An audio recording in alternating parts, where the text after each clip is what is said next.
اللہ تعالیٰ نے یوں نہیں ارشاد فرمایا نعبدو، بلکہ فرمایا ایاک نعبد۔ اب ان لفظوں پہ غور کرنا ہے۔ اگر تنہا ہوتا نا نعبدو، اس میں ہم پہلے آنا تھا اور رب کی ذات میں نے بعد میں آنا تھا، لیکن رب نے فرمایا ایاک، خاص تیری ہی عبادت کرتے ہیں، نعبدو ہم، یعنی ہم یہ بعد میں ذکر کیا ہے، اور اصول بھی یہ بنتا ہے جو ذات پہلے ہے اس کا پہلے ذکر کیا جائے۔ خدا کی ذات پہلے ہے، ہم بعد میں ہیں، تو پہلے۔ اب یہاں بات کو بڑی لطیف ہے، سمجھنے کی ضرورت ہے۔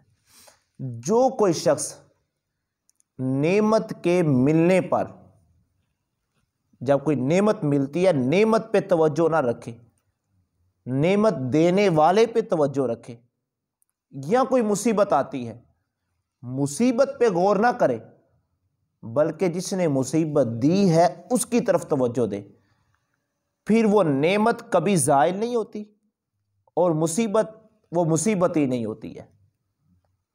آسان لفظوں میں یوں سمجھ لیں، جب انسان کو نعمت ملے وہ نعمت کی طرف نہ دیکھے بلکہ یہ دیکھے کس نے نعمت دی ہے۔ جب اس کی توجہ ہوگی اس کی طرف، کس نے دی ہے؟ خدا نے۔ اب خدا کی طرف ہوگی، وہ نعمت کو کچھ نہیں سمجھے گا، وہ نعمت کو کچھ نہیں سمجھے گا، وہ بلکہ خدا سے عرضی کرے گا اللہ تیرا شکر ہے کہ تو نے مجھے نعمت دی ہے، پھر وہ شکریہ ادا کرے گا۔ اگر نعمت کے ملنے پہ وہ نعمت کی طرف توجہ کرے گا، نعمت کو ہی دیکھتا رہے گا، تو نعمت دینے والے کو بھول جائے گا، پھر وہ شکریہ ادا۔ ایسے ہی جب کوئی مصیبت آتی ہے وہ مصیبت کو نہ دیکھے کہ مجھ پہ کیوں مصیبت آئی ہے، وہ دیکھے کس نے مصیبت بھیجی ہے۔ جب اس کی طرف توجہ ہوگی مصیبت دینے والے پر، تو وہ اس مصیبت جو جسم کے اوپر آئی ہے یا گھر کے اندر مصیبت آئی ہے وہ اس کی طرف توجہ نہیں دے گا بلکہ وہ خدا کی بارگاہ میں عرضی پیش کرے گا اللہ تیری طرف سے یہ صدمہ پہنچا ہے، تو ہی صبر دینا ہے۔ جب اس کی ساری توجہ اس خدا کی طرف ہوگی تو ایسے ہی ایاک نعبدو، تیری عبادت، خاص تیری ہی عبادت کرتے ہیں، کون؟ ہم۔ پہلے خدا کا ذکر کیا جائے۔ ایسے ہی نعمت ملنے پر نعمت پر نہیں بلکہ جس نے دی ہے، اسے آسان اور سمجھ لیں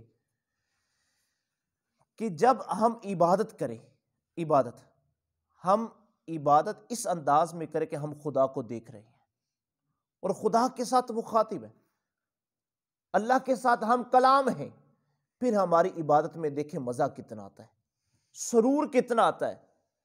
تو اللہ کے حضور علیہ السلام نے فرمایا ایسے نماز پڑھو جیسے تم خدا کو دیکھ رہے، اگر نہیں تو یوں تصور کرو خدا تمہیں دیکھ رہا ہے۔ آج ہماری عبادتیں، ہم یہ تو کہتے ہیں خاص تیری ہی عبادت کرتے ہیں ہم، لیکن ہماری عبادت کے اندر توجہات، ہمارا ذہن کہیں اور ہوتا ہے۔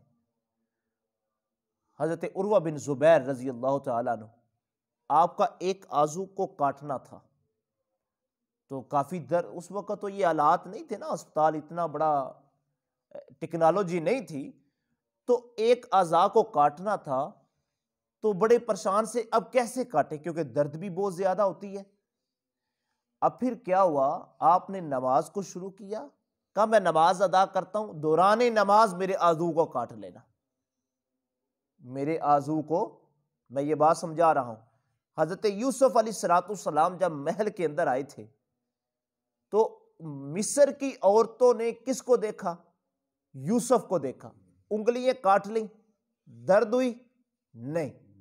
اب توجہ کریے، جب ہم نماز اس انداز میں ادا کریں گے، خدا کو دیکھ رہے ہیں، خدا کو دیکھ رہے ہیں، خدا ہمارے سامنے ہے، تو پھر ہم نماز اس جستجو میں ادا کریں گے، ہمارے دنیا کی ایک پل کی فکر نہیں ہوگی۔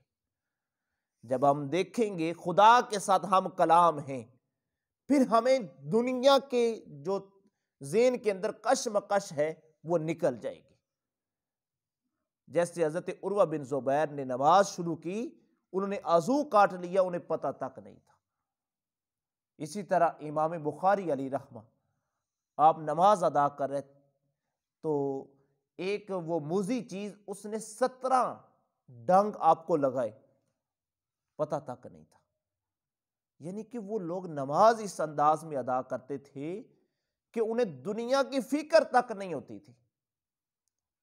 تو آئیے عزیزان گرامی، قرآن مجید فرقان حمید میں ہے ایاک نعبد، ہم خاص تیری ہی عبادت کرتے ہیں، خاص تیری ہی عبادت کرتے ہیں ہم۔ تو جب ہم نے یہ کہہ دیا ہے کہ صرف عبادت رب کی ہے، تو پھر آئیے اس انداز میں عبادت کریں جو عبادت کا حق ہے۔ آخری حدیث سے بات فرما لیں، عبادت جب تم کرو گے خدا کی بارگاہ میں، اللہ کے محبوب علیہ الصلوۃ والسلام نے فرمایا کہ تم ایسی مسجد میں ایک نماز پڑھنے کا ثواب کتنا ہے؟ 27 گنا، 27 گنا نماز ہے۔ فرمایا اگر تم جس جگہ پہ جمعہ ہوتا ہے، نماز جمعہ ادا کیا جاتا ہے، اگر وہاں نماز ادا کرو گے اللہ 500 نمازوں کا ثواب عطا فرمائے گا، 500 نمازوں کا ثواب عطا فرمائے گا۔ ایک نماز کا ثواب ویسے 27 گنا ہے کہ جماعت کے ساتھ نماز ادا کرو تو 27 کا ثواب ملتا ہے۔ تو ایسے ہی اگر جہاں نماز جمعہ ادا ہوتا ہے وہاں جماعت کے ساتھ نماز ادا کرو گے اللہ تم کو 500 نمازوں کا ثواب عطا فرمائے گا۔ اب یار کتنا بڑا انعام ہے۔ تو ہم اگر عبادت کو عبادت سمجھ کے عبادت کریں تو پھر اللہ تعالیٰ ہم پہ بڑا کرم کرے گا۔ تو اس لیے عزیزان گرامی، جب ہم نے کہہ دیا ہے ایاک نعبد، خاص تیری ہی عبادت کرتے ہیں ہم، تو پھر آئیے صرف اسی کی عبادت کریں، اور عبادت ایسے کریں جو عبادت کا حق ہے۔ یہ نہ ہو 2 سجدے لگائیں، ٹکریں لگائیں اور چلے جائیں، نہیں، بلکہ اس جستجو، اس خشوع اور خضوع کے ساتھ، اہتمام کے ساتھ نماز ادا کریں، خدا کی بارگاہ میں درجہ قبولیت کو پہنچ جائیں۔ اللہ وحدہ لا شریک ہم سب کو عمل کی توفیق عطا فرمائے، صحیح معنوں میں نماز ادا کرنے کی توفیق عطا فرمائے۔ آخر دعوانا